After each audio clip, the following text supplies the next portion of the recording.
المرسلين سيدنا محمد وعلى آله وصحبه وأتباعه أجمعين. سبحانك لا علم لنا إلا ما علمتنا إنك أنت العليم الحكيم. ولا حول ولا قوة إلا بالله العلي العظيم. قال الله تعالى في القرآن الكريم: بسم الله الرحمن الرحيم.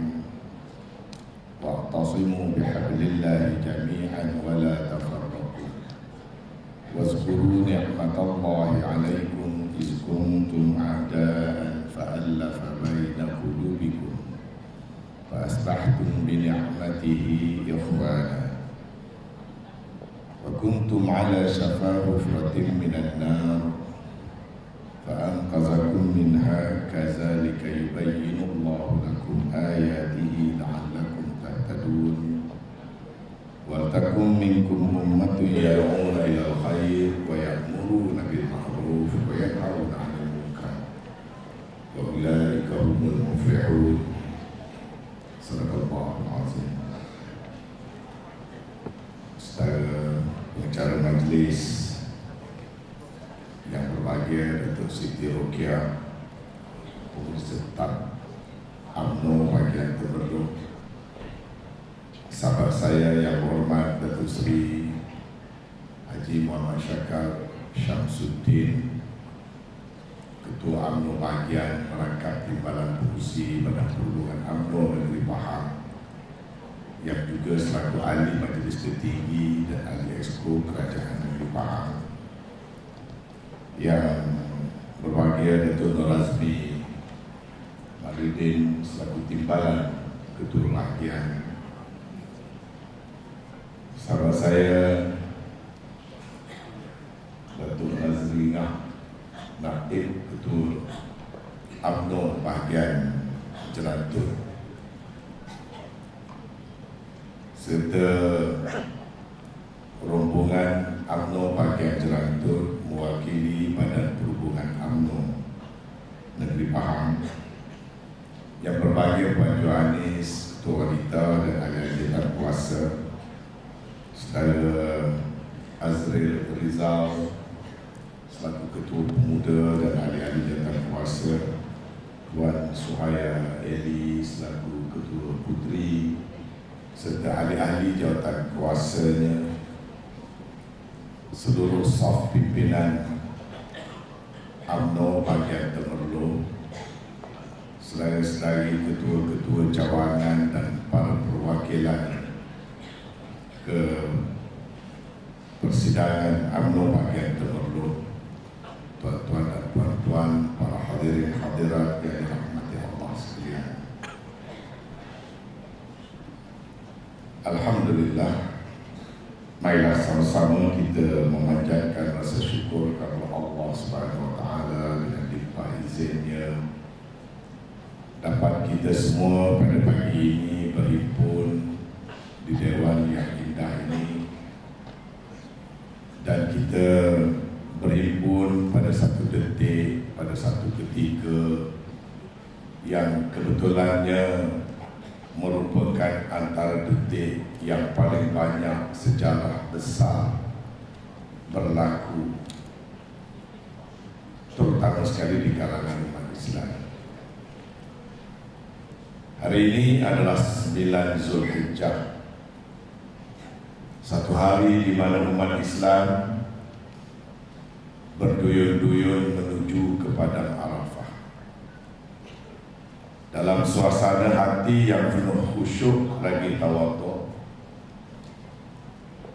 meninggalkan segala apa yang lazimnya menjadi kegemaran dan kesukaan kerana mereka berada dalam suasana berihram, hanya dengan berpakaian 2 helai pakaian tanpa jahitan, menuju suatu tempat padang pasir yang kering kontang yang tiada sebab bagi manusia untuk pergi ke sana, mengabdikan diri kepada tuntutan Allah Subhanahu wa taala dan bagi menyempurnakan sunnah Rasulullah sallallahu alaihi wasallam pada setiap 9 Zulhijjah, hari wukuf. Dan di saat kita berhimpun ini di seluruh dunia juga sedang observe World Quran Hour. Segenap penjuru dunia ada majlis membaca ayat-ayat suci Al-Quranul Karim. Kerana apa? Antara lain bukan saja hari ini hari wukuf, tetapi juga pada hari inilah, pada suatu ketika dulu, suatu Nabi menyempurnakan ibadat haji yang terakhir bagi Rasulullah, Haji Al-Wida bagi Rasulullah, di mana pada hari itu Rasulullah telah membaca khutbah yang sangat besar pengertiannya bagi seluruh umat Islam sejagat, menyempurnakan amanah di bawah kalimah wa ma arsalnaka illa rahmatan lil alamin. Wahai Muhammad, aku tidak utuskan engkau melainkan untuk membawa rahmat bagi seluruh alam. Dan pada tanggal 9 Zulhijjah itu jugalah Rasulullah antara lain telah membuat beberapa peristiharan di padang Arafah. Peristiharan tentang hak para istri dan hak para suami dalam kehidupan beragama Islam. Waktu itu jugalah Rasulullah menyampaikan khutbah tentang hak kaum wanita yang wajib dijaga dalam kita menuruti susunan dan aturan agama Islam. Pada hari itu jugalah Rasulullah mengisytiharkan akan hak terhadap harta dan nyawa bagi seluruh umat Islam. Suatu khutbah seperti mana disebut oleh Rasulullah sebagai antara detik-detik terakhir, kerana kata Rasulullah, aku tidak tahu apakah aku akan kembali lagi ke bumi Arafah ini. Memberi bayangan Rasulullah merasakan perjuangannya sudah sampai ke penghujung.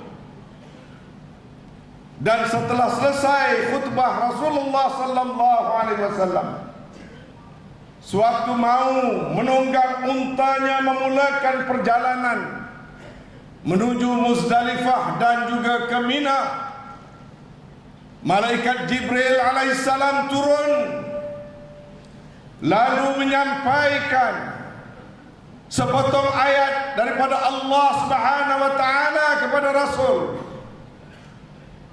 yakni ayat yang berbunyi Bismillahirrahmanirrahim. Al-yawma akmaltu lakum dinakum wa atmamtu alaikum ni'mati wa raditu lakumul Islam madina. Pada hari ini aku sempurnakan bagi kamu agamamu, aku cukupkan atasmu segala nikmatku, dan aku redalah Islam ini menjadi agama. Juga terjadi pada 9 Zulhijjah. Kata orang musyrikin di Makkah, kalaulah turun ayat seperti ini kepada agama kami, nescaya hari itu menjadi hari cuti, hari kebesaran bagi kami. Kerana Allah memberikan cap mohor kepada satu agama yang telah disempurnakan, yang telah dilengkapkan, dan telah diredalah Islam itu menjadi agama bagi kita. Maka bertuahlah kita umat Nabi Muhammad sallallahu alaihi wasallam yang sejak daripada itu ditinggalkan kepada kita Al-Quran dan As-Sunnah agar menjadi panduan dan pegangan dalam perjalanan hidup. Kerana dalam hidup manusia ini yang singkat, suatu hayat di alam maya, yang menanti adalah hidup yang lebih jauh lebih panjang di hari akhirat. Setiap perlakuan manusia adalah pekerjaan akhirat apabila niat dan nawaitunya kerana Allah dan niatnya betul. Kalau pekerjaan tanpa niat, maka itu adalah hanya pekerjaan dunia. Mungkin tuan-tuan kata, ketua penerangan kuliah agama kan resmi mesyuarat perwakilan. Tapi ini masalah kita. Kita bila cakap tentang UMNO, yang kita nak dengar projek, peruntukan, bantuan. Kita tidak nak kaji betul-betul UMNO ni sebenarnya apa. Saya selalu katakan salah kita orang UMNO, kerana kita tidak memperkenalkan UMNO pada UMNO yang sebenarnya. Projek, duit, bantuan, kedudukan, pangkat, calon, wakil rakyat adalah bunga-bunga dan buah-buah. Kenapa nak perkenalkan bunga dan buah-buah yang hanya bergantung di hujung ranting, yang datang secara bermusim, ada kala lebat, ada kala tidak, ada kala elok, ada kala tak elok. Sedangkan yang penting itu bukan bunga dan buah, yang pentingnya dahan, batang, pokok dan akar. Kenapa tidak diperkenalkan pokok? Kenapa tidak ditanam rasa sayang kepada pokok? Kenapa dibiarkan ketagihan buah? Saya tanya di mana-mana. UMNO bagian perlu kenal buah apple. Apple kenal. Kalau saya tanya budak tadika pun kenal. Dan kerana kenal, semua orang nak apple. Mahal pun sanggup beli apple. Kalau orang sakit nak melawat, bawa apple. Kenapa tak bawa durian musangking? Bila ada majlis peminang atau kahwin nak balas hantaran pun, bila nak bubur buah apple. Kenapa tak bubur buah bacat? Ataupun bubur buah nangka yang baunya semerbak, besar pula lagi, ramai boleh makan. Tak pernah saya tengok hantaran dibalas dengan buah nangka atau timun Cina. Mesti juga ada bubur apple. Kenapa? Mentaliti manusia sudah memuji, memuja, mengenal, mengimpikan apple. Apple itu buah. Tapi pernahkah tuan-tuan kenal pokok apple? Ketua pemuda kenal pokok apple? Mungkin belajar kat England agaknya. Saya umur 57 tahun baru kenal pokok apple. Tak kenal pokok apple, tapi nak makan buah apple. Kalau dah tak kenal pokok apple, tak tahu nak menanamnya, tentu dah tak tahu sebab pokok pun tak kenal. Baja jenis apa? Apple ni menjala ke macam pokok kelapa ke atau macam mana? Kerana tak kenal pokok apple, buah apple nak dimakan, pokok apple kita tebang dan kita racunkan pokok apple. Sebab tidak mengenal. Kita biarkan orang kenal UMNO daripada musuh UMNO. Tentu bunyi pelik kalau dalam majlis UMNO nak bercakap tentang agama, seolah-olah UMNO itu tidak agama. Lalu saya sebutkan tadi sebagai mukaddimah, sebab kita ni dah relax besok nak raya, jadi izinkan saya berucap boleh 2, 3, 4 jam.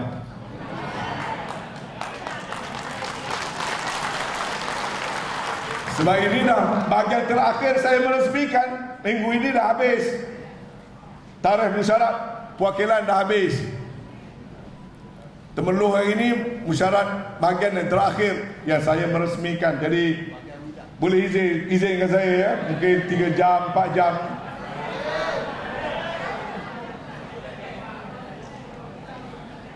Kita tidak memperkenalkan UMNO, sedangkan UMNO ini satu perkara yang kita warisi.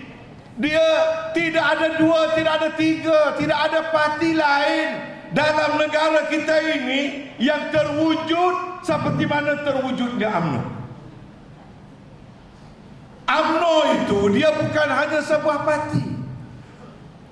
UMNO itu orang kata culmination ataupun satu gabungan aspirasi rakyat yang telah menderita selama 7 keturunan. 7 keturunan bangsa ini menjadi bangsa yang menderita, bangsa yang lemah. Banyak orang kata orang Melayu ni hebat, empire Melayu hebat. Bohong. Melayu ni dulu tidak hebat. Jangan kita berpura-pura nak sedap puji diri sendiri kononnya Melayu ni hebat. Tuan-tuan beritahu saya, sejak bila Melayu ni hebat? Beri saya bukti. Dunia mana, negara mana yang dijajah oleh Melayu? Negeri mana yang ditakluki oleh Melayu? Atau apa dia peninggalan Melayu dalam sejarah dunia? Apa dia yang Melayu tinggalkan dalam dunia ni? Tidak ada. Melayu itu satu kaum yang paling hina. Kalau kita buka dalam beberapa penulisan dulu tentang Melayu, ada seorang orang putih tulis, orang Melayu adalah satu kumpulan rakyat orang yang tinggal di semenanjung tanah Melayu, yang hidupnya suka berpoya-poya dan paling malas di atas muka bumi. Itu Melayu. Siapa lagi Melayu?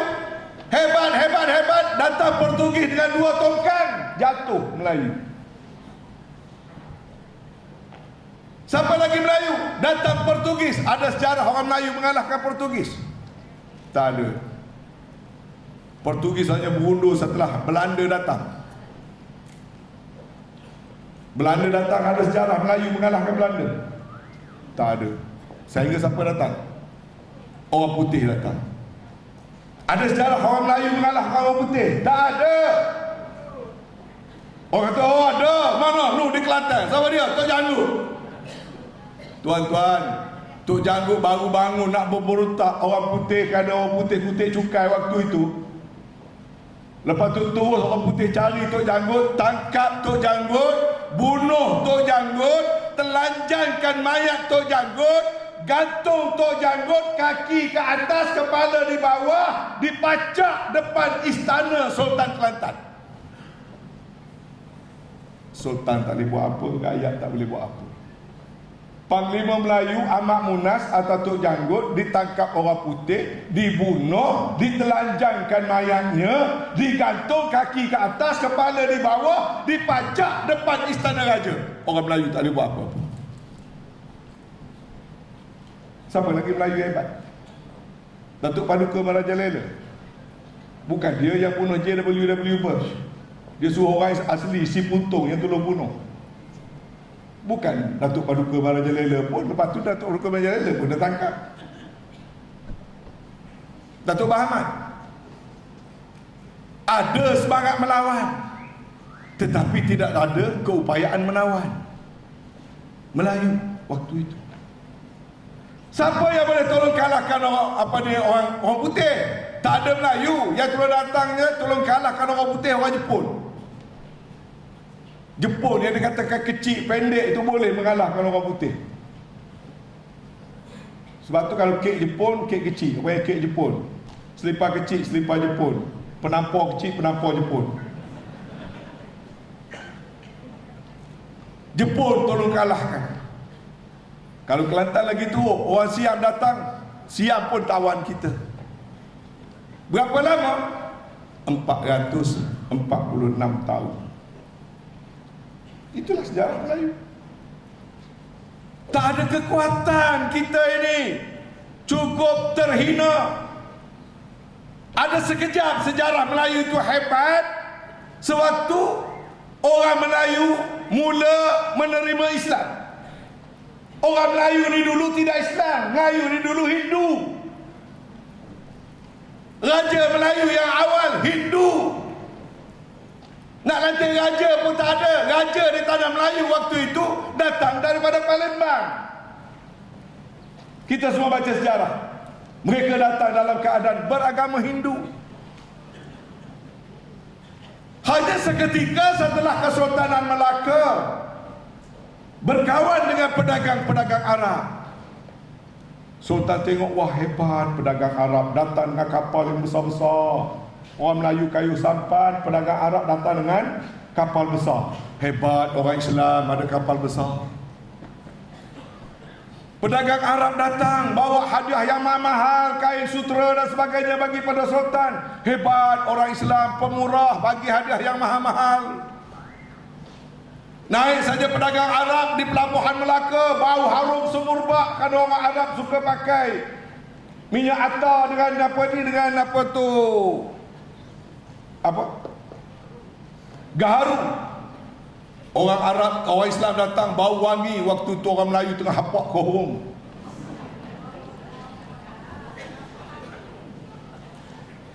Bila lihat pedagang Islam, orang Islam kaya, hebat, pemurah, cantik, lawa. Kalau ada misai, ada janggut dan misai diinai dengan rapi. Waktu orang Melayu berselekeh dengan rambut panjang, tak bercukur dan sebagainya. Akhirnya Sultan terpikat dengan Islam. Sultan masuk Islam. Barulah pembesar Sultan pun ikut Islam. Orang tepi istana ikut Islam. Dan akhirnya orang Melayu memeluk agama Islam. Dan sejak itu memang terubah wajah orang Melayu menjadi satu bangsa yang mempunyai kekuatan dalaman berasaskan Islam.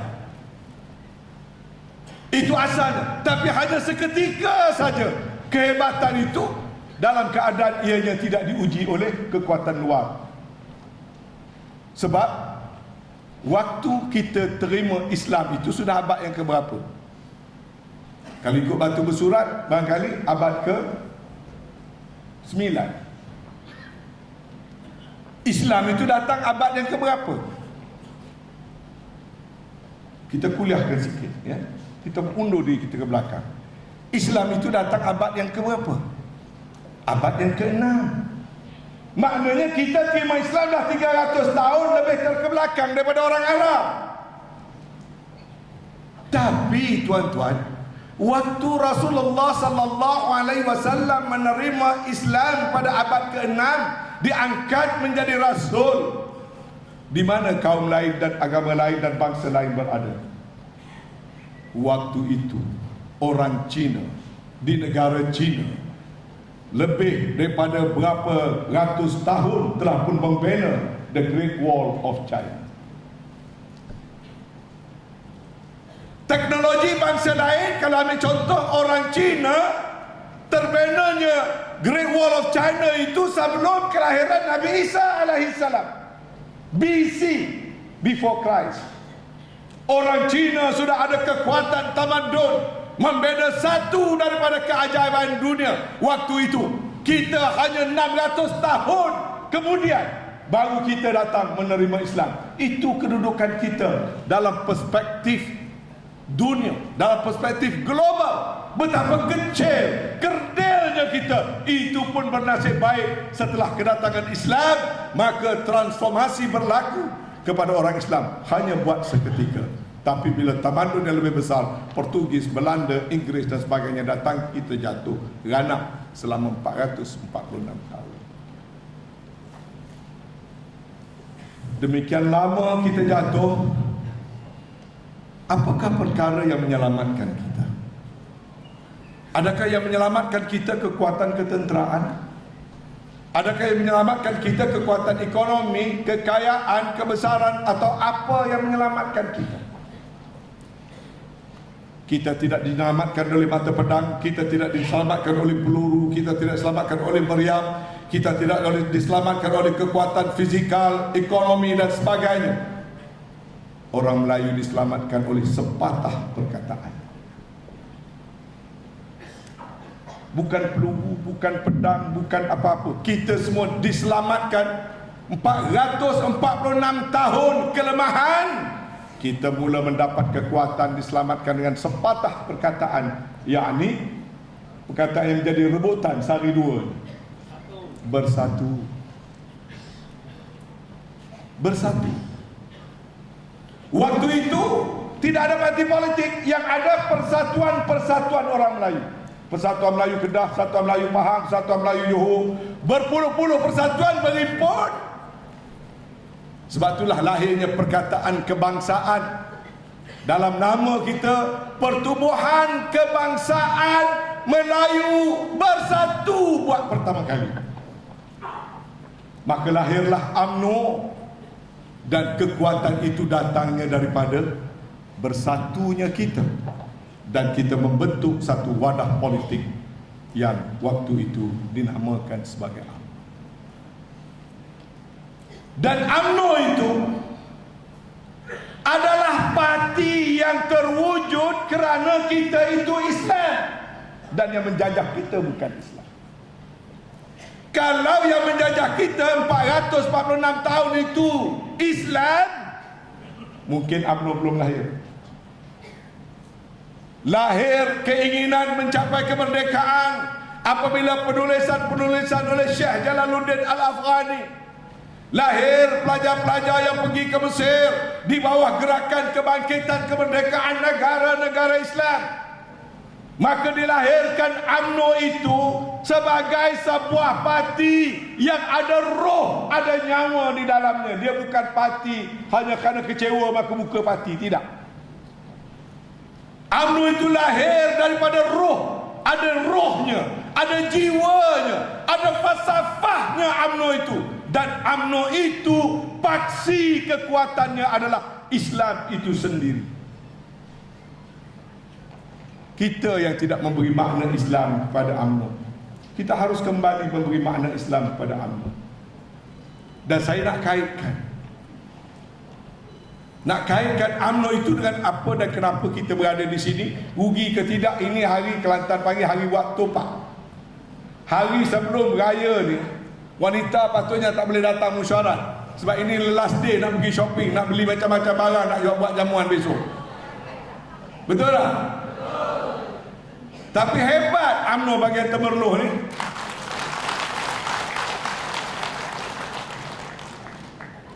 Tapi rugikah tuan-tuan tinggal beberapa jam untuk datang menghadiri mesyuarat? Mungkin rugi kalau nak dikirakan. Ramai lagi di rumah nak tunggu, nak suruh buat itu dan buat ini. Tapi tuan-tuan, kalau tuan-tuan pegang pada prinsip perjuangan UMNO itu adalah perjuangan yang berpaksikan agama, dan tadi saya kata niat dan nawa itu adalah penting. Tuan-tuan kena faham, dalam Islam, sebuah negara Islam, masyarakat Islam, orang Islam, hukumnya adalah fardu ain bagi orang yang dipilih jadi ketua, dan fardu kifayah bagi rakyat ramai-ramai untuk memastikan dalam negara orang Islam mesti menjadi orang yang berkuasa menjaga umatnya. Banyak orang tertuduh bahawasanya pekerjaan kita ini pekerjaan fardu kifayah. Bagi orang ramai-ramai macam kita, fardu kifayah. Bagi orang yang diangkat menjadi ketua, kata ulama muktabar, ia adalah satu fardu ain, fardu yang besar. Apa maknanya? Kalau semua orang tinggal tak peduli tentang soal memimpin, soal kuasa, semua orang akan berdosa dalam negara Islam. Bertuah kita, berkuasa kita, kerana kita ada satu wadahnya bernama UMNO. Saya baru 4 hari lepas pulang daripada Bosnia. Bosnia dari segi demografinya sebiji macam Malaysia. Rakyat ada 3 kelompok kaum terbesar. Satu kelompok Bosnia 55% Islam, orangnya Islam 55% pada rakyatnya. 35% Serbia, orang Kristian agamanya. 15% Kroasia, orang Kristian Ortodok agamanya. Tetapi lihat apa terjadi dengan Islam Bosnia. di mana ekonomi orang Bosnia, di mana hak orang Bosnia, sehingga sekarang ini satu-satunya negara dalam dunia yang ada 3 presiden adalah negara Bosnia Herzegovina. 3 presiden. 1 presiden keturunan Bosnia, 1 presiden keturunan Serb, 1 presiden keturunan Kroasia. Sebelum nak berdamai, berperang, berbunuh-bunuh antara satu sama lain. Bila saya sampai ke Bosnia, saya tak pernah sampai, hanya tengok dalam khabar. Saya terkejut tengok, Masya Allah, cantiknya bumi Bosnia. Tak pernah saya lihat, tuan-tuan, satu negara saya berjalan, tak pernah saya jumpa sebatang sungai pun yang keruh air. Setiap sungai duduk atas jambatan, jenguk dalam sungai, tuan-tuan, tuan-tuan boleh nampak ikan berenang-renang di dalam sungai. Di Bosnia saya pergi tengok, ada satu sungai itu keluar. Biasanya kita sungai keluar daripada hulu sungai. Dia di sungai keluar daripada bukit. Air keluar daripada tapak bukit, keluar menjadi sungai. Saya lawati satu tempat, ada 15 air terjun besar di satu kawasan. 15 air terjun tinggi yang besar yang tak pernah saya lihat sepanjang hidup saya. Ketua bahagian Temeluh Exco Pelancongan, Elok Hantar Wanita pergi melawat sana. Tahun depan saya nak menganjurkan majlis korban. Biasa korban duk hantar ke Cambodia, silap. Patut hantar ke Bosnia. Ya, boleh dengan kerjasama Exco Pelancongan dan mempromosikan tahun melawat negeri Pahang. Tapi bila saya ditontonkan filem apa yang berlaku pada bangsa Bosnia di bawah ethnic cleansing oleh Serbia, saya tak dapat menahan sebab air mata saya. Bagaimana orang Islam di Bosnia yang tak ada kekuatan dibunuh, ditembak, dirogol, dicincang dan dizalimi kerana mereka tidak punya sebarang kekuatan. Sampai sekarang mereka belum bangkit.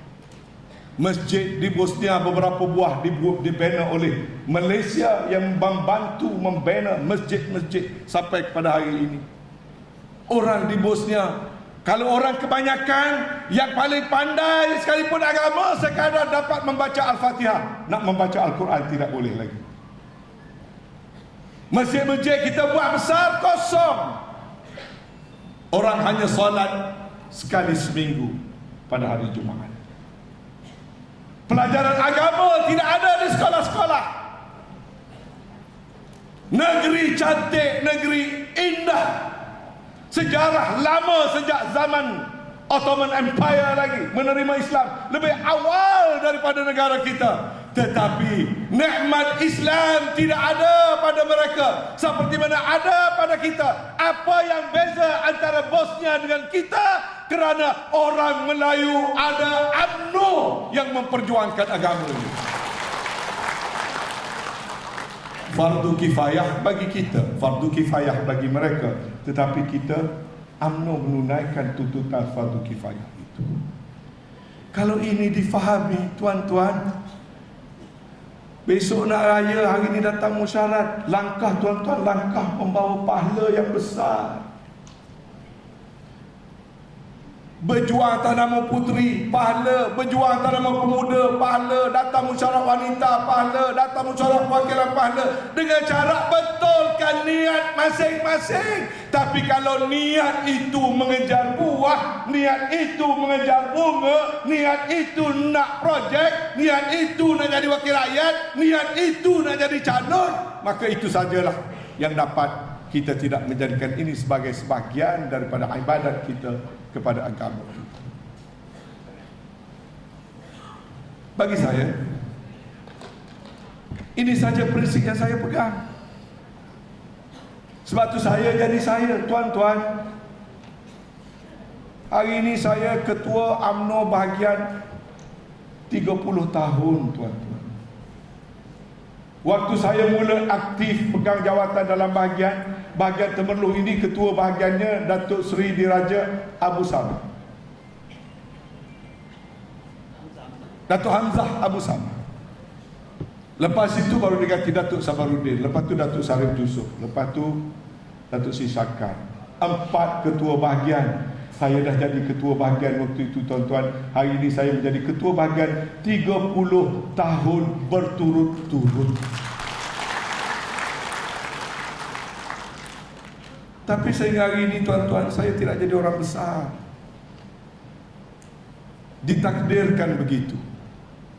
7 kali pilihan raya, menang kalah, menang kalah, menang kalah. Bila ada saja krisis, sayalah menjadi mangsa yang pertama menjadi orang kalah. 86 saya menang. Krisis Tengku Razali Dr. Mahathir, 90 saya kalah. 94 saya menang. 98 krisis Anwar Ibrahim, saya kalah lagi. 2008 2004 menang, 2008 menang, 2008 krisis Mahathir dengan Pak Lah, saya kalah lagi. Masuk balik 2013 menang. Now krisis Mahathir dengan Datuk Najib pula. Wallahu alam lah apa nak jadi lepas pada ni. Saya tengok kawan-kawan lain, alhamdulillah. Saya berjuang melalui jalan yang payah. Masuk dari pemuda, kemudian JK bahagian, lepas tu bendahari, lepas tu naib ketua bahagian, lepas tu timbalan ketua bahagian, lepas tu ketua bahagian. Sebab itu agaknya saya 30 tahun ketua bahagian semua menang tanpa bertanding. Bukan kerana saya hebat, kebetulan tak ada orang yang nak mengacau dalam bahagian saya. Tapi hari ini bila saya renung-renung balik, banyak kawan-kawan jadi jutawan sudah. Banyak kawan-kawan jadi orang kaya. Banyak kawan-kawan jadi orang berpangkat besar dalam kabinet. Saya masih macam ni juga, tak jadi jutawan, tak pernah dapat projek, tak pernah dapat lesen, tak pernah dapat permit, tak pernah dapat AP, tak pernah dapat bala, tak pernah dapat tanah anugerah. Tetapi saya bersyukur-syukurnya saya tetap bekerja kepada UMNO kerana pegangan saya ini adalah ibadat. Tak ada siapa yang tak nak kaya, tuan-tuan, kalau jadi orang besar. Tak layakkah saya a professional town planner. Saya ada architect firm. Saya ada triple degree.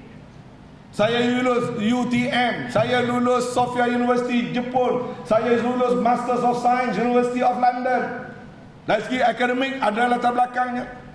Dari segi kerja bakti lama, tuan-tuan, saya ahli nombor 124 daripada 3.5 juta ahli UMNO.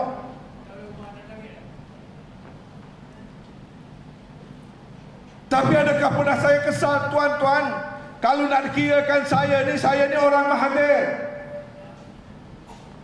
Saya tak malu-malu isytihar, saya jadi menteri kerana Mahathir.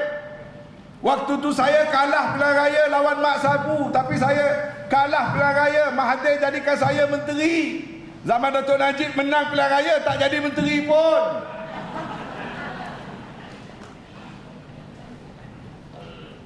Jadi ketua penerangan, bukan ada allowance, bukan ada gaji, bukan ada bodyguard, bukan ada kereta, terkiar-kiar jalan sendiri. Sangkut traffic jam, duduklah tunggu kat situ. Bahagian tunggulah aku sampai. Apa nak buat? Bukan ada rider. Tapi saya gembira. Saya reda. Saya dah tak aktif. Satu peringkat baru ni saya tak aktif. Datuk Najib dah jadi Perdana Menteri 5 tahun. Saya tak pijak kaki pun masuk ke dalam pejabat jumpa Datuk Najib. First 5 years Datuk Najib jadi Perdana Menteri, saya tak pergi pun ke pejabat Datuk Najib untuk nak minta apa-apa kecuali menghadiri mesyuarat. Saya bangkit semula apabila saya lihat Datuk Najib diancam kepimpinannya. Saya bangkit kerana UMNO. Walaupun saya terpaksa menentang mentor dan orang yang paling saya puja dan saya puji dan orang yang mengangkat saya dalam politik, yakni Dr. Mahathir Mohamad. Kalau dulu saya berpisah dengan Tengku Razali, apabila Tengku Razali menentang Dr. Mahathir dan Tengku Razali tewas dan mengajak kami keluar untuk masuk semangat 46, Saya terpaksa berpidato dalam Perhimpunan Agung UMNO dengan menyatakan pemilihan telah memilih Dr. Mahathir walaupun hanya dengan 43 undi, berwajib yang kalah menerima yang menang. Walaupun saya orang Kelantan kalah. Bukan saya tak sayang pada Tengku Razali. It is not that I love Caesar less, but because I love UMNO more. It is not that I love Tengku Razali less, but because I love UMNO more. Ayat yang sama saya ulang pada Dr. Mahathir supaya Mahathir tak jadi Melayu yang mudah lupa. Jasa Mahathir tetap saya kenang. Tak mungkin saya lupakan. Macam mana nak lupa kalah pilihan raya pada Mak Sabu 9,000 undi kalah. Dia angkat saya jadi menteri. Lepas penggal jadi menteri belia dan sukan menggantikan Datuk Najib, saya diangkat menjadi menteri pembangunan luar bandar waktu saya baru berusia 38 tahun menggantikan almarhum Pak Ghafar Babur. Besar jasa Tun Mahathir pada saya. Orang Melayu ini jangan menjadi orang yang tidak mengenang budi. Maka jawabnya, budi tetap dikenang. Tak boleh dinafikan, itu adalah perkara fakta yang nyata. Tetapi bukan hanya semata-mata kerana budi maka bodi pun tergadai, tidak. Seperti mana Tengku Razali besar budinya pada saya, yang mula-mula mengangkat saya dalam persada politik nasional. Tetapi bila nak ditukarkan kuli dengan UMNO, saya memilih UMNO. Maka begitu juga Dr. Mahathir mengangkat saya dalam kabinet, dalam kerajaan, dalam politik. Maka kalau dipilih antara Mahathir dengan UMNO, saya tetap memilih UMNO semata-mata. Biar rakyat yang menentukan saya yang salah atau Mahathir yang salah. Sebab saya katakan tadi, yang menyelamatkan bangsa Melayu ini bukan individu. Bangsa Melayu bukan diselamatkan oleh Datuk Onn Jaafar. Bangsa Melayu bukan diselamatkan oleh Tengku Abdul Rahman. Bangsa Melayu bukan diselamatkan oleh Tun Razak, Tun Hussein ataupun Pala Badawi atau Mahathir. Selagi ada wadah perjuangan UMNO, maka agama, bangsa dan negara terselamat kerana kita ada wadah perjuangan yang selama ini kita tidak memilikinya.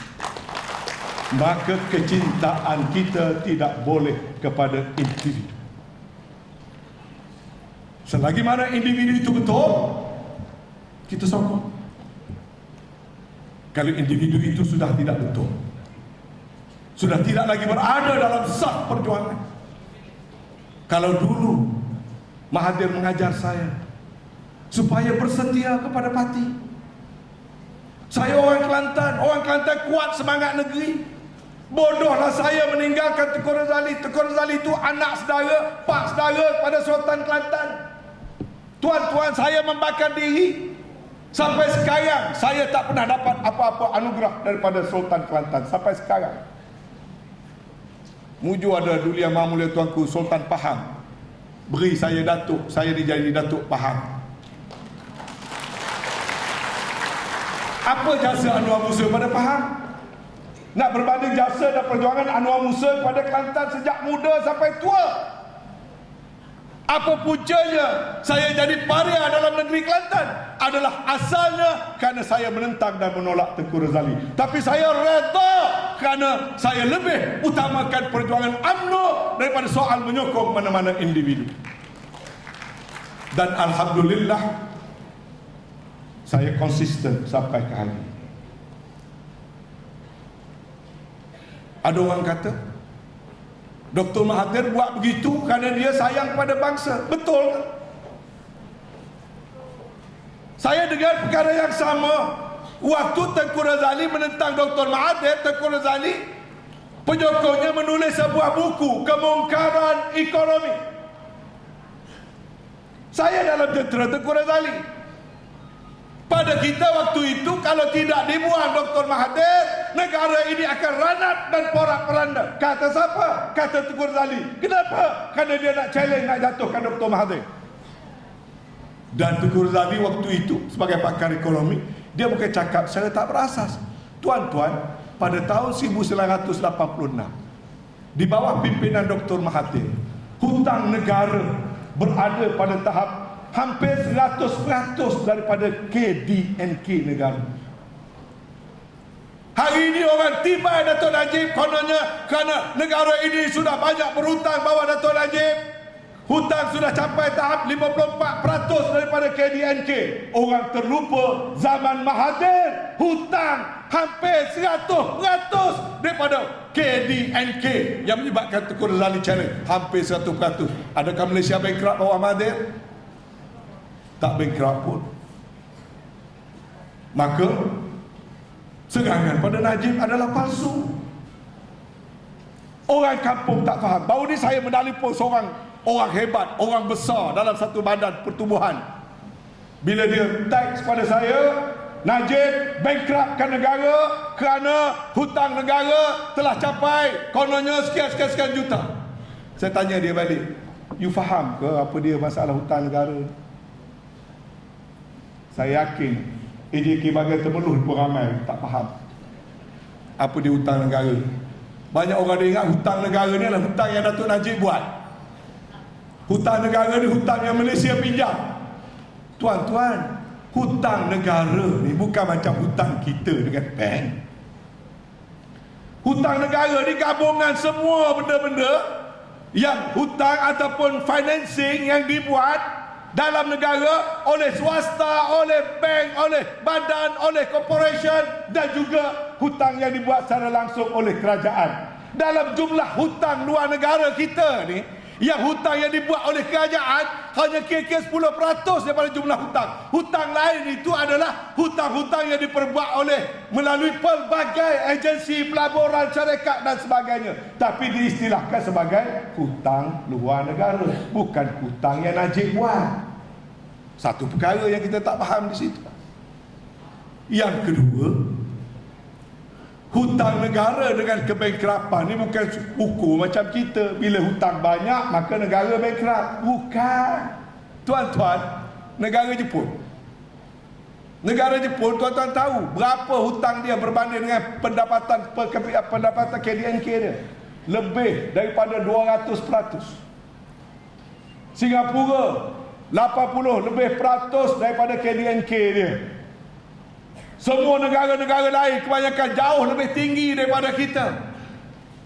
Banyak negara makin besar, makin maju, makin banyak aktiviti pelaburan dalam negara dia, hutang luar negara dia lebih besar. Kenapa dia terus boleh berhutang? Sebab hutang luar negara itu menjana pembangunan pertumbuhan aktiviti ekonomi dalam negara berkenaan. Yang disukat ialah kapasiti membayar, bukan jumlah berhutang. Kalau hutang buat benda bagi negara makin tumbuh, makin besar, hutang itu akan memang terus berkembang, tak jadi masalah, tak bawa ke bankrapan, kerana kapasiti membayarnya tidak ada masalah. Kalau hutang kecil sekalipun, tapi kalau tak ada kapasiti membayar. Negara kita saja yang buat peraturan sendiri bahawasanya hutang kita, Datuk Najib kawal supaya tidak melebihi 55% daripada jumlah KDNK. Saya duduk bawah 3 Perdana Menteri. Saya duduk 10 tahun sebagai menteri di bawah Dr. Mahathir, bawah Pak Lah, bawah Datuk Seri Najib. Saya berani tegaskan, dalam soal merancang dan menyusun ekonomi, Datuk Seri Najib adalah pimpinan terbaik dalam menjaga ekonomi negara. 10 tahun saya jadi menteri, saya tak tahu dasar ekonomi itu siapa atur, siapa rancang dan apa dokumennya. Tetapi tuan-tuan kena ingat, zaman Datuk Najib dia tak bernasib baik. Kenapa dia tak bernasib baik? Zaman orang lain jadi Perdana Menteri, harga minyak naik sampai $120 satu barrel. Tuan-tuan, kita kena ambil berdasar pada ilmu, bukan berdasar pada sentimen, fakta. Tuan-tuan tahu ke tidak, setiap dolar naik atau turun harga minyak di pasaran dunia kantong kerajaan kita susut 450 juta. $1 Amerika turun harga minyak, negara hilang wang 450 juta ringgit. Baik, zaman Datuk Najib ni minyak dah turun berapa dolar? Kalau dulu hampir $100, sekarang harga minyak sudah turun ke paras, kira-kira pernah turun sampai $30. Sekarang di sekitar $40. Kalau $60 Amerika turun satu barrel, tuan-tuan, cuba tuan-tuan kali dengan 450 juta kali dengan 60, tak kurang daripada 24 bilion hasil negara setiap tahun sudah tidak ada dalam tangan Datuk Seri Najib. Tuan-tuan, kalau sudah 20-30 bilion susut daripada apa yang dibentangkan dalam belanjawan, tak dapat tidak, tuan-tuan, apa yang dibentang dalam bajet dalam belanjawan terpaksa dipotong, tak dapat dibayar. Tapi kita susut 200 lebih, 20 lebih, hampir 30 bilion susut. Secara nyata susut lebih 20 bilion. BRIM terus bayar. Gaji pegawai kerajaan terus naik. Buku teks percuma terus jalan. Subsidi baja terus jalan. Bantuan orang miskin terus jalan. Rumah PPRT terus jalan. Berbagai-bagai bantuan kerajaan langsung tidak ada yang dipotong. Kerana apa? Kerana keberanian Datuk Seri Najib antara lain mengubah struktur sistem percukaian kita. Banyak orang tak faham.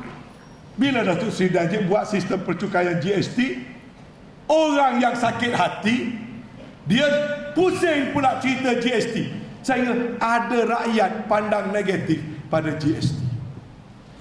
Tuan-tuan, GST telah menyelamatkan kita.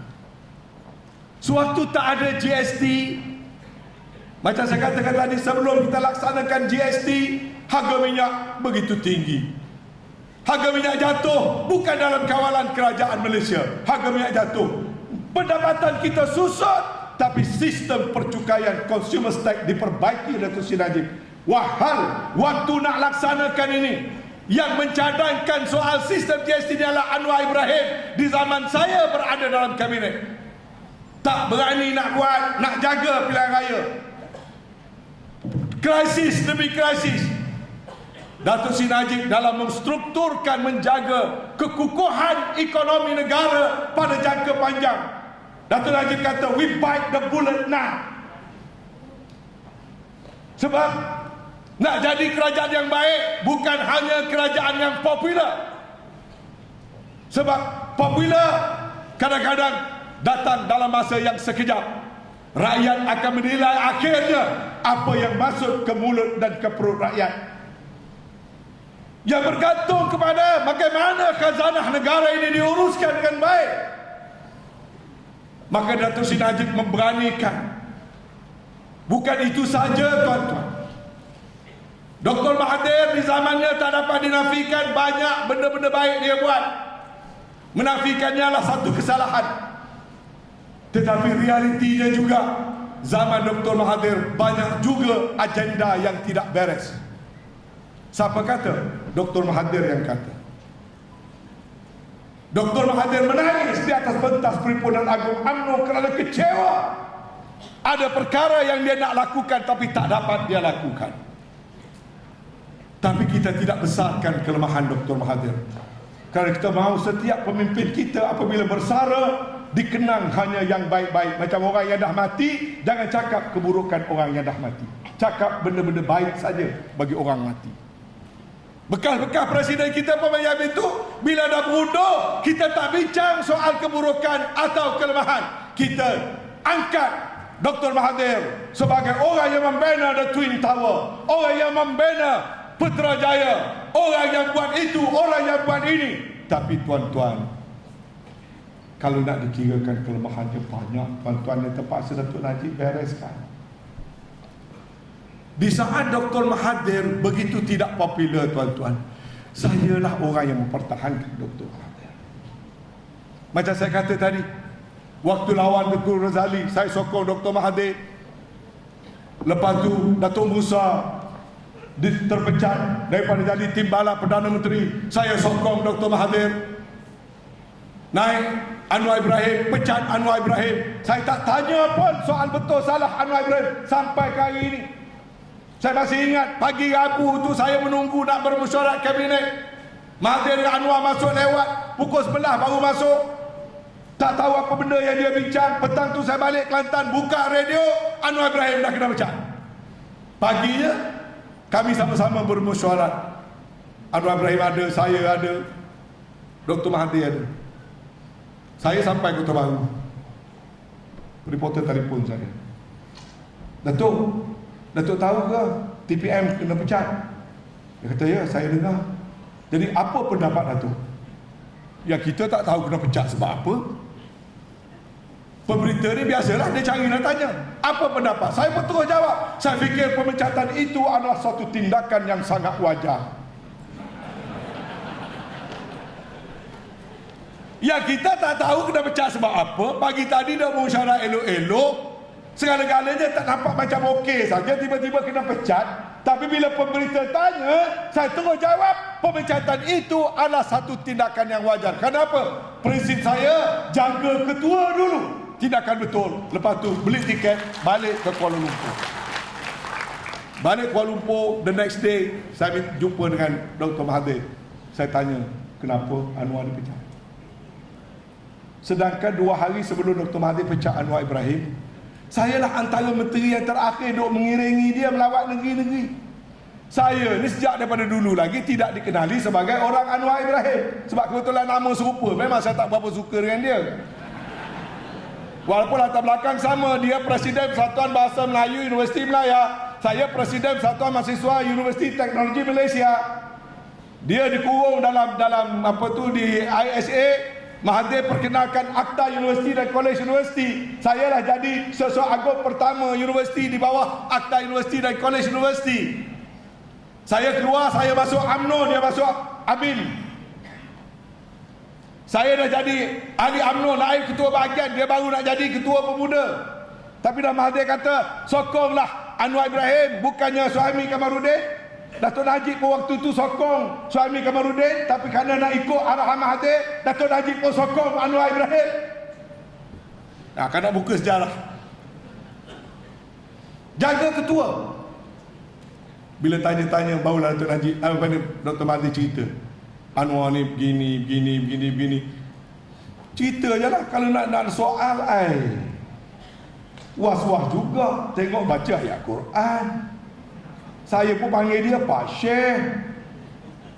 Latar belakang pula Angkatan Belia Islam Malaysia.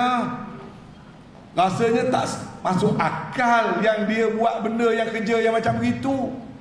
Tapi nak pertikaikan ketua, tentulah Perdana Menteri lebih tahu daripada kita. Maka nak ikut mana satu? Nak ikut Anwar Ibrahim ke nak ikut Mahathir? Saya ikut Mahathir. Dia kata, lawan Anwar Ibrahim. Lawan Anwar Ibrahim pula kita. Wahal tuan-tuan, sebelum daripada tu, saya lah antara orang yang pernah pergi jumpa Dr. Mahathir, beritahu berhati-hati dengan Anwar Ibrahim.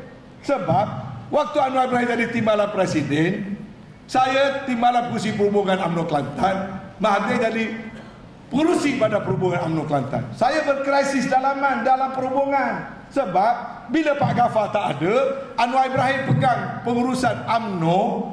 Cara dia tarbih Kelantan, Anwar ni dia buat empire dia sendiri. Dia angkat geng-geng dia. Mula dari angkat Kamarudin Jaafar, Kamarudin Maknos, Ismail Mahmad dan sebagainya. Waktu Pak Ghaffar, saya jadi Timbalan Pengurusi Perhubungan, segala-galanya melalui saya. Datang zaman Anwar, kena pergi melalui Hasan Safin, arwah. Kena pergi melalui orang-orang yang rapat dengan Anwar Ibrahim. Lalu saya pergi jumpa dengan Dr. Mahathir. Saya kata, sir, I think you have to be very careful. Why you give so much power to Anwar Ibrahim in running this party? Dia kata sebab apa? Saya pun ceritalah. bagaimana dalam ada perhubungan waktu itu geng Anwar Ibrahim nak jatuhkan saya daripada menjadi timbalan fungsi perhubungan. Saya pergi mengadu dengan Dr. Mahathir. Ni saya tak pernah cerita di tempat lain ni, kita cerita di Temeloh lah supaya betul-betul faham soal perjuangan ni. Tuan-tuan tahu apa Mahathir jawab? Dia masih hidup, tuan-tuan boleh tanya. Anwar, saya ni dah banyak timbalan bawah saya. Dulu Musa timbalan saya terbuang. Orang katakan Musa tak betul. Lepas tu Pak Ghaffar juga kita buang. Sekarang Anwar Ibrahim dah 3 timbalan saya. Kalau saya bergaduh juga dengan Anwar Ibrahim, orang tak kata Anwar Ibrahim salah, orang kata saya salah. Dalam hati saya, sayangnya hamba Allah ni pada Anwar Ibrahim. Ya, sedangkan Anwar Musa ni ada. Apa kurangnya Anwar Musa dengan Anwar Ibrahim? Kalau pidato sama-sama pandai je. Baca ayat Quran sama pandai je. Ali UMNO lebih awal saya pada Anwar Ibrahim.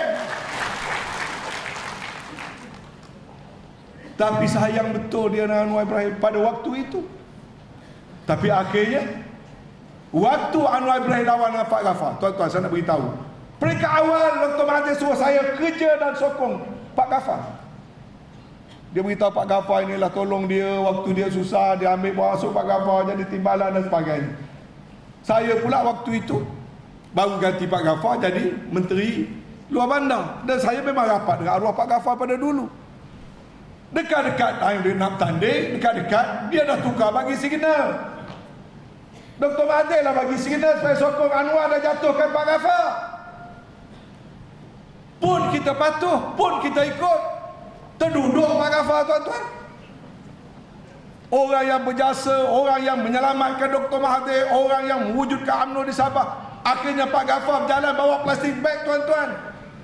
Pergi ke Sabah. Sabah tu, UMNO Sabah tu Pak Ghaffar yang bina, tuan-tuan. Saya mengikut belakang dia menjelajah buka UMNO di Sabah. Saya ikut Pak Ghaffar. Jasa Pak Ghaffar cukup besar.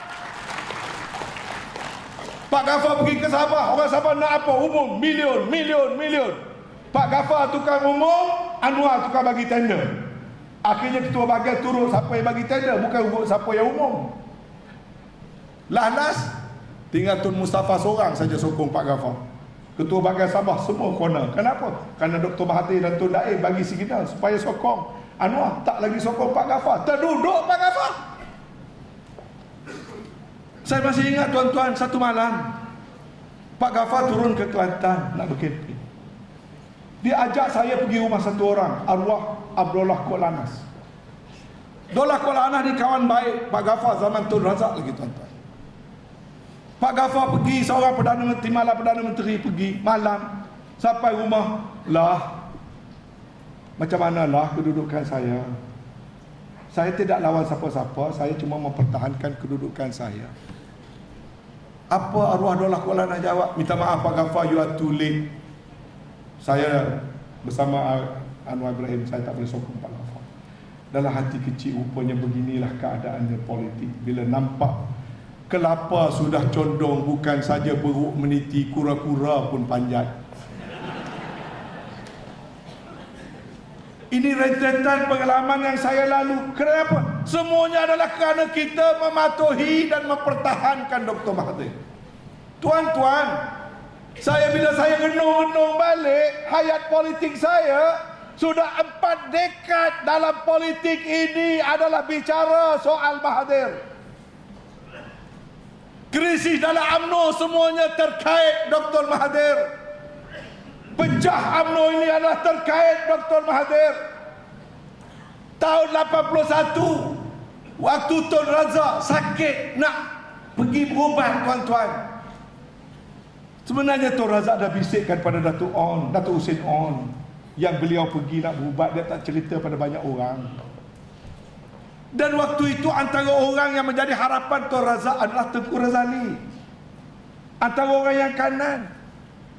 Bila Datuk Husin On jadi Perdana Menteri, Datuk Husin On nak angkat Dr. Mahathir, lazimnya Dr. Mahathir boleh pilih terus siapa jadi timbalan dia.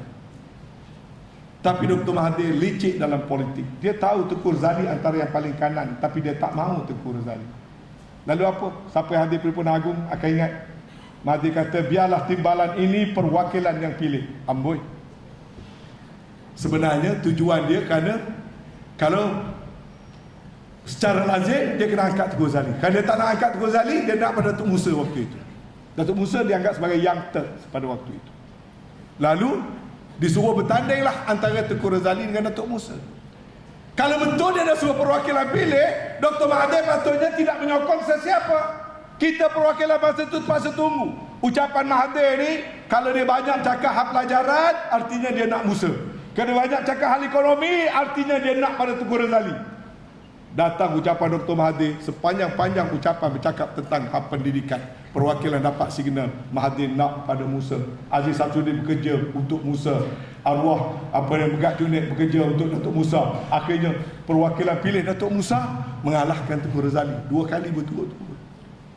Dan waktu saya jadi kabinet bawah Dr. Mahathir cerita kenapa dia tidak mahu Tengku Razali.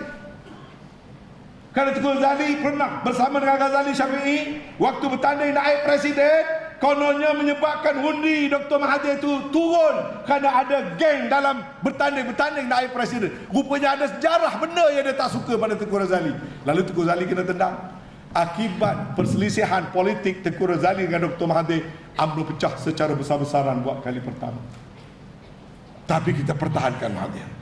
Kita pertahankan UMNO. Tapi UMNO pecah besar-besaran, tuan-tuan. Bukan macam sekarang ini tidak pecah.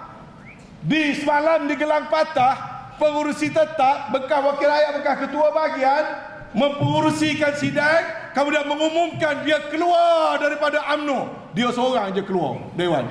Semua orang UMNO tak peduli, terus mesyuarat sampai ke petang. Pengurusi tetap seorang je keluar. Dulu menteri ikut keluar, timbalan menteri ikut keluar, rakyat yatim, Pak Allah, Datuk Zakaria Abdul Rahman, Datuk Manan Osman, Suhaimi Kamarudin, Zainal Abidin Zain. Saya boleh bilang satu persatu, tuan-tuan, sejarah ini. Pecah UMNO dulu dah 46, pecah besar-besaran. Pertama kali UMNO pecah, tapi UMNO tidak mati kerana kita tetap pertahankan Mahathir dan UMNO. Kita uruskanlah. Waktu itu, tuan-tuan, Masya Allah, saya di Kelantan dah hidupkan UMNO, tuan-tuan. Borang UMNO baru, orang bukuh najis, bukuh peluru. Kereta saya hancur, sebuah kereta saya dihancurkan orang. Pejabat saya di Kubang Kiran dibakar oleh orang. Di Kelantan paling berat, paling mencabar kerana Tengku Razali berada di Kelantan. Saya kalah dalam pilihan raya dengan kalah yang besar. Tetap kita pertahankan parti, kita uruskan perpecahan dan kita selamatkan Dr. Mahathir, tuan-tuan. Angkat Datuk Musa. Duduk sekejap, Dr. Mahathir tak senang dengan Datuk Musa, tak senang dengan konsep 2M, 2M, 2M, 2M. Akhirnya Datuk Musa pula tertendang keluar. Tetap kita pertahankan dalam musyawarah majlis tertinggi. Bila Datuk Musa cuba membentangkan kes dia dalam musyawarah majlis tertinggi, ahli majlis tertinggi tidak sokong Datuk Musa, tetap pertahankan Dr. Mahathir. Maka UMNO tidak pecah, tidak berkecai, kerana kita jaga institusi presiden. Walaupun Datuk Musa waktu itu hebat orangnya, Datuk Musa terkeluar, UMNO tetap kita jaga di bawah Dr. Mahathir. Musa terkeluar, masuk Pak Ghaffar. Sampai masa Pak Ghaffar pula terkeluar kerana nak angkat Anwar Ibrahim. Pak Ghaffar begitu sekali besar jasanya. Pak Ghaffar berundur, angkat Anwar Ibrahim. Kita tetap ikut apa yang Dr. Mahathir nak. 3 kali krisis besar. Kemudian Anwar Ibrahim jadi timbalan Perdana Menteri. Berlaku pula krisis untuk menolak Anwar Ibrahim. Berlaku politik reformasi besar-besaran. Berlaku tujuh perasaan besar-besaran. Berlaku campur tangan Amerika pada waktu itu, memberi sokongan pada Anwar Ibrahim dalam ucapan di dinner di Chogam. Ancaman luar, ancaman dalam. Tak jatuh UMNO ini kerana ahli UMNO beristiqamah mempertahankan Dr. Mahathir dan UMNO. Kemudian angkat Pak Allah. Berlaku pula krisis pun, Dr. Mahathir juga yang nak jatuhkan Pak Allah.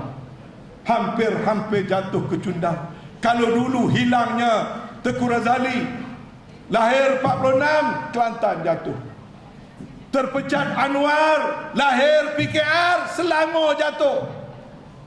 Digugat kredibiliti Pak Lah turun, Penang jatuh. Semuanya kita korbankan Kelantan, Selangor, Penang. Cacat UMNO, cari UMNO, pecah UMNO. Kita tetap jaga patuh pada Dr. Mahathir. Dan dia juga yang akhirnya nak memilih Datuk Seri Najib. Tiba-tiba hari ini yang Datuk Seri Najib ni pun dia nak godak juga. Setelah 40 tahun kita mempertahankan Dr. Mahathir. Adakah tuan-tuan Mahathir itu lebih besar daripada UMNO? Tidak, kita tidak boleh letak Mahathir lebih besar daripada UMNO. Ini prinsip yang kita pegang. Dan Dr. Mahathir boleh reka apa-apa saja alasan bagi dia nak menjatuhkan Datuk Seri Najib. Tapi kita semualah yang lebih kenal Datuk Seri Najib. Biar ahli UMNO yang tentukan, ketua-ketua bahagian tentukan, ahli parlimen tentukan, ketua bahagian, ahli parlimen, kabinet tentukan. Orang boleh tuduh macam-macam. Ada benda kita boleh hurai di luar, ada benda kita tak perlu hurai di luar.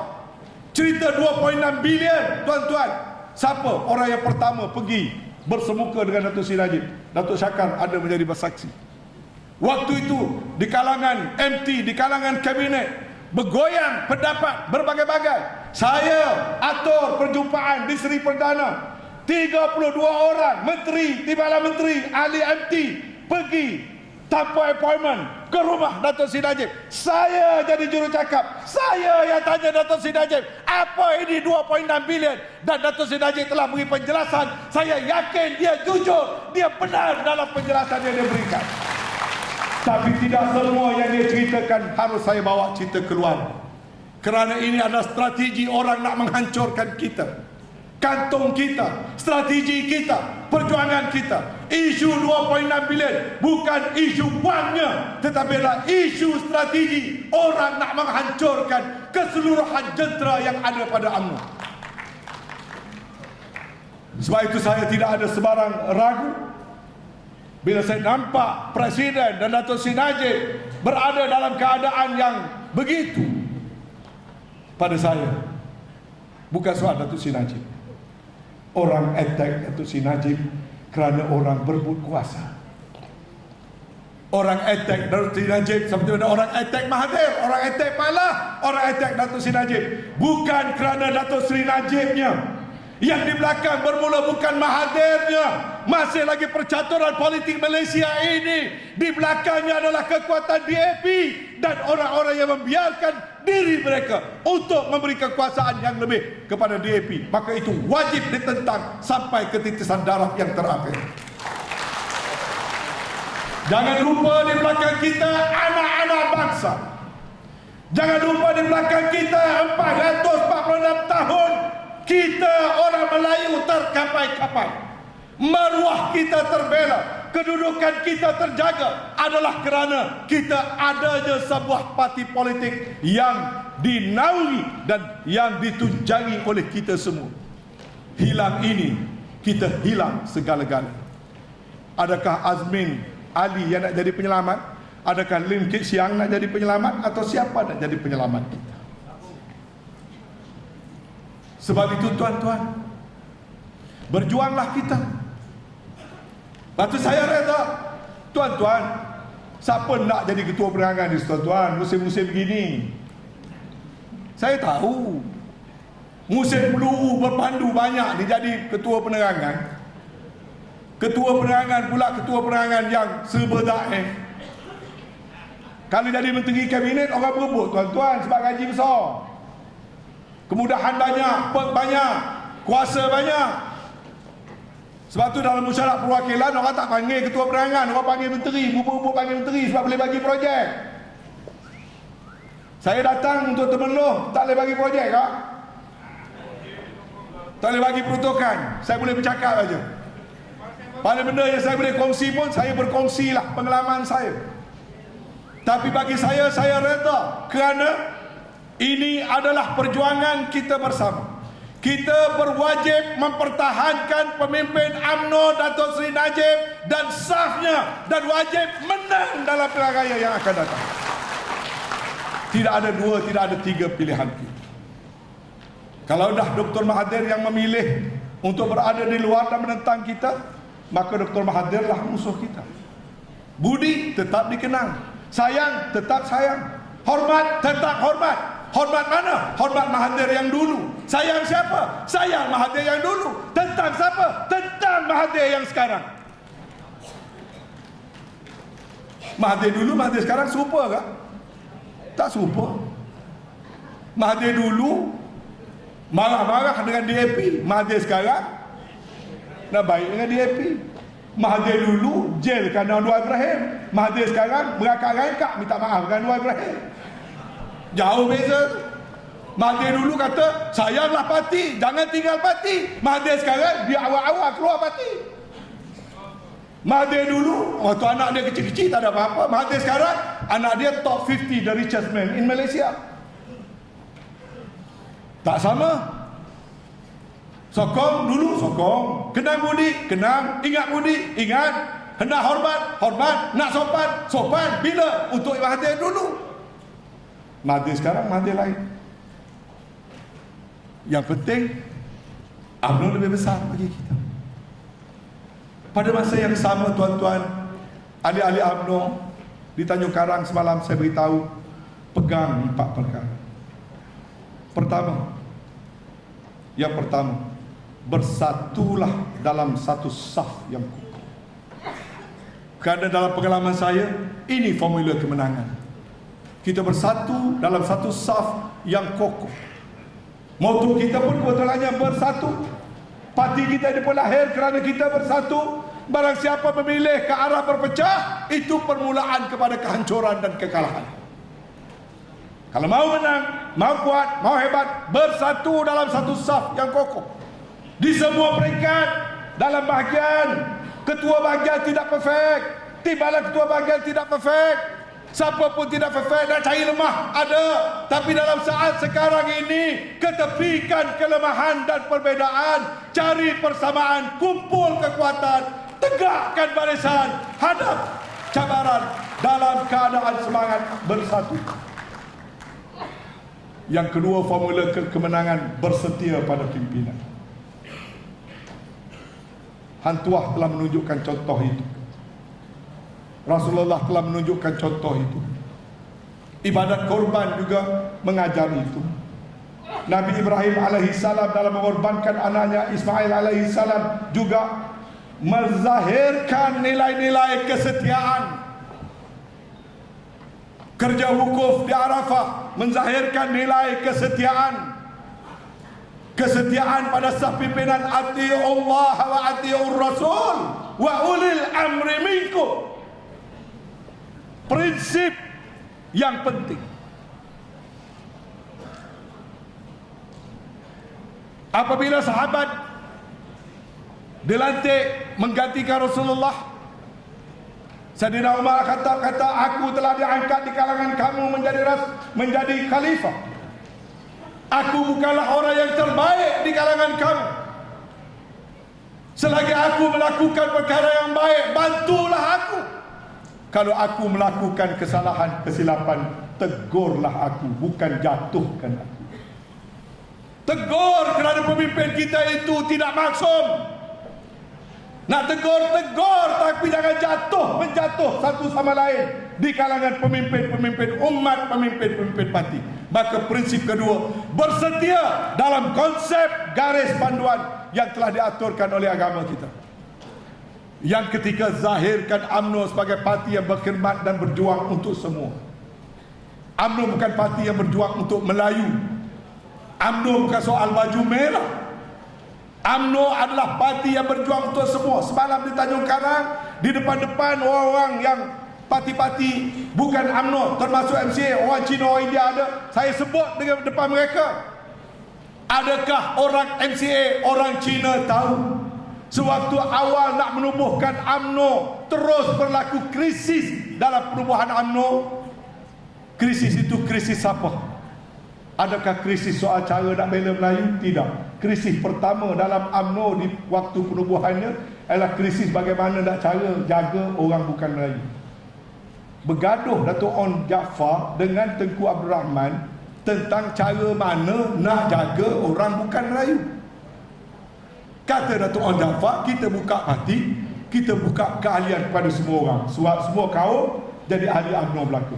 Kata fraksi Tengku Abdul Rahman, tak boleh kita jadikan UMNO ni untuk orang UMNO, biar orang Cina ada parti Cina, orang India ada parti India, sebab masing-masing lebih tahu hal kaum masing-masing. Kita boleh bekerjasama dalam bentuk pakatan, perikatan dan sebagainya.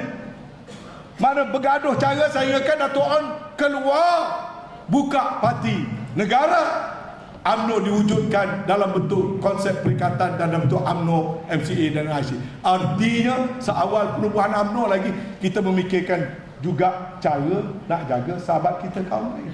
Kenapa sekarang kita nak lahirkan UMNO sebagai wajah anti Cina dan sebagainya? Tidak. Kita berjuang untuk semua.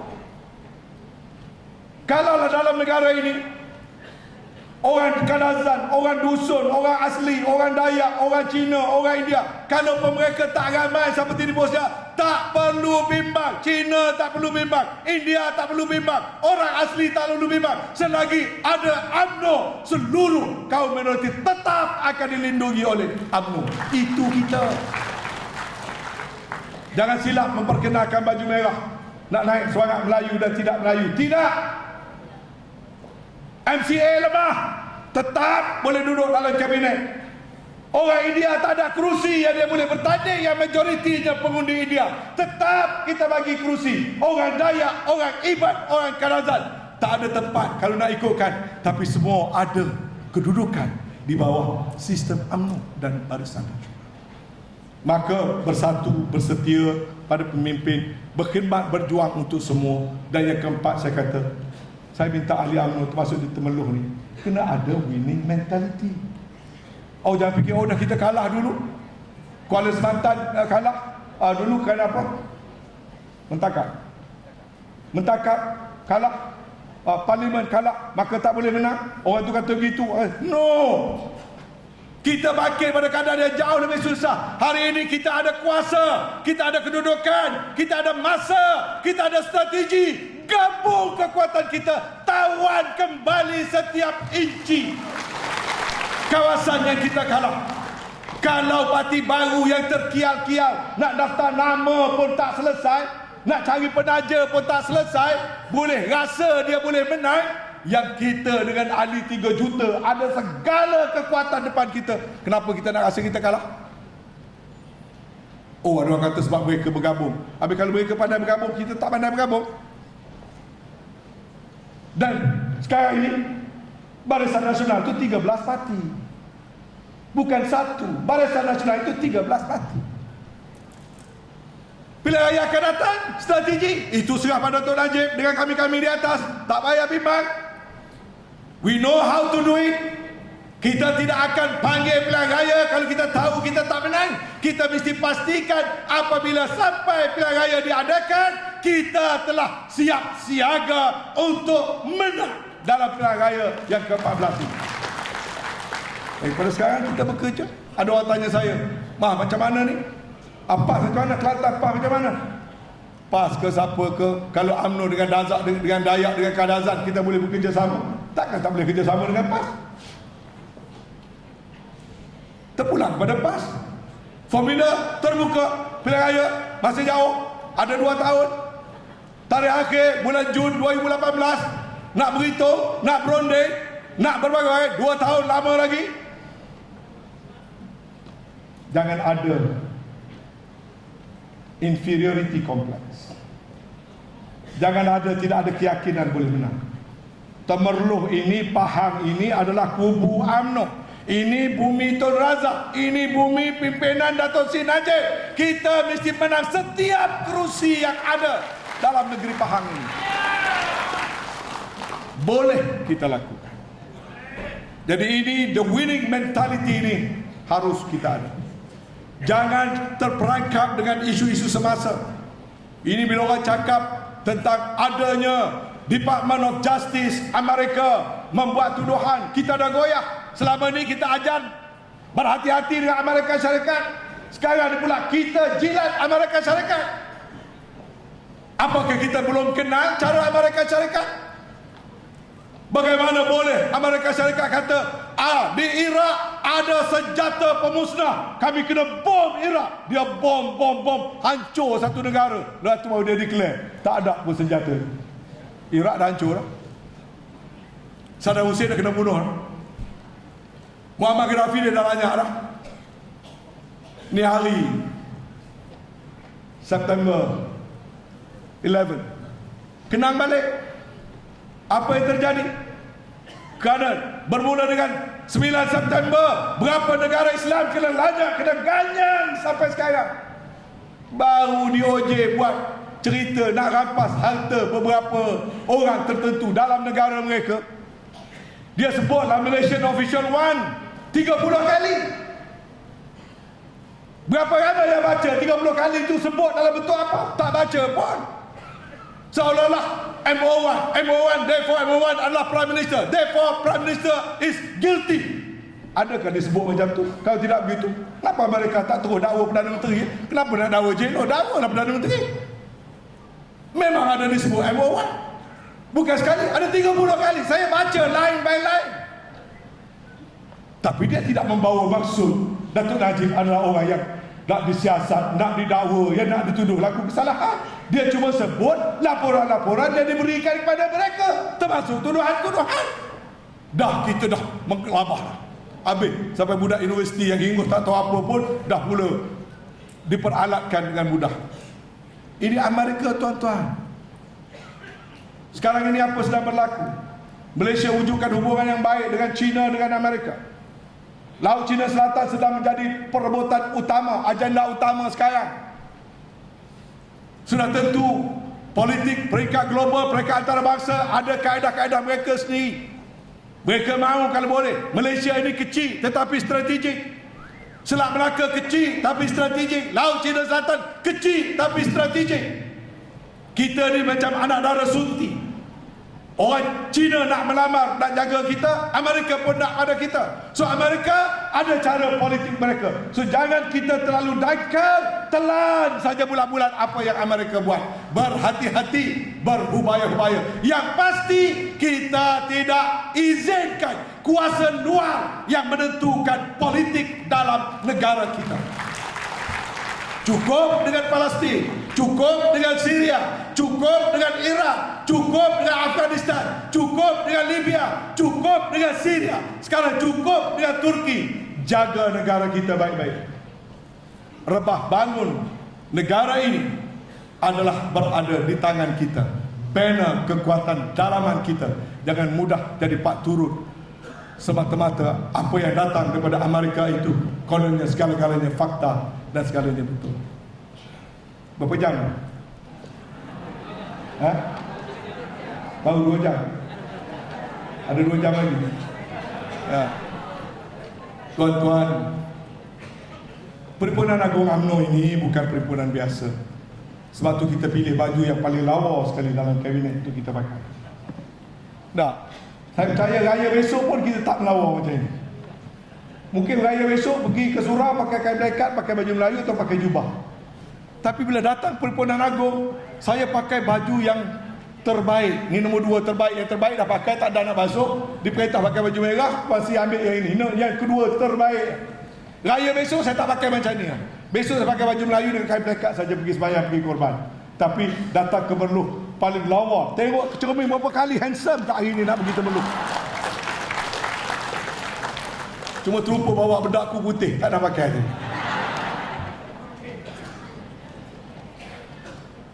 Kita datang dalam suasana penuh persaudaraan, penuh kemeriahan. Saya betul ketua perangan UMNO, yuran RM1. Tuan-tuan ketua cawangan, mana lintang ke mana ke, yuran RM1. Saya betul lah Tan Sri, Datuk Seri Panglima. Tuan-tuan hanya encik ataupun puan, tapi saya RM1, tuan RM1. Kita bersaudara atas nama perjuangan UMNO. Dan perhimpunan kita ini perhimpunan meneruskan tuntutan fardu kifayah. Perhimpunan ini adalah ibadat. Kerja ini adalah ibadat. Menjaga kuasa parti ini adalah ibadat semata-mata. maka jangan perlahan dan jangan tukar gear. Pandang ke hadapan di bawah saf pimpinan masing-masing. Kita mahu parti UMNO seluruh negara bergerak ke hadapan di bawah satu saf pimpinan presiden. Dengan segala apa yang ada, kita mesti gembelengkan kekuatan ini. Yakinkan diri bahawasanya kita akan terus berjuang bagi memperkuatkan dan memenangkan parti kita ini. Kerana inilah warisan yang ditinggalkan pada kita. Tidak perlu rasa ragu-ragu soal personaliti dan tokoh yang pergi, sebab itu bukan perkara baru. Datuk On meninggalkan kita, UMNO diteruskan. Tengku Abdul Rahman turun daripada jawatan, kita meneruskan. Tengku Abdul Rahman menyokong 46, kita terus bersama dengan UMNO. Tun Razak diambil nyawa lebih awal oleh Allah SWT, kita teruskan. Datuk Husin On keuzuran letak jawatan, kita teruskan. Dr. Mahathir letak jawatan lepas 23 tahun jadi ketua kita teruskan. Pak Lah mengundurkan diri secara sukarela, kita teruskan. Maka teruskan juga kepimpinan Datuk Seri Najib sebagai saf pimpinan yang telah dipilih oleh kita sendiri. Ini saja mesej yang dapat saya sampaikan. Alhamdulillah, saya masih lagi ada kekuatan dan keupayaan sedikit untuk menunaikan tanggungjawab kepada parti ini.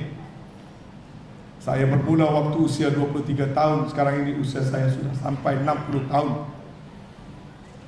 Sudah 30 tahun jadi ketua bahagian, sudah 7 kali jadi calon pilihan raya. Tetapi biarlah perjuangan ini terus segar sepanjang masa tanpa memikirkan di mana kita berada. Biarlah kita jadi orang kecil, tuan-tuan. Biarlah kita jadi orang kecil dalam kapal yang besar dan selamat. Jangan berebut-rebut menjadi orang besar dalam kapal yang ditembuk dan tenggelam. Tak mengapa jadi orang kecil. Saya reda menjadi orang kecil. Tetapi yang penting UMNO itu harus kita selamatkan. Tidak ada parti lain yang dapat bergantung atas untung nasib masa depan kita, melainkan inilah saja satu-satunya parti yang siang malam bila rakyat tidak bertanah, kita wujudkan Felda. Bila rakyat miskin, kita wujudkan bantuan miskin.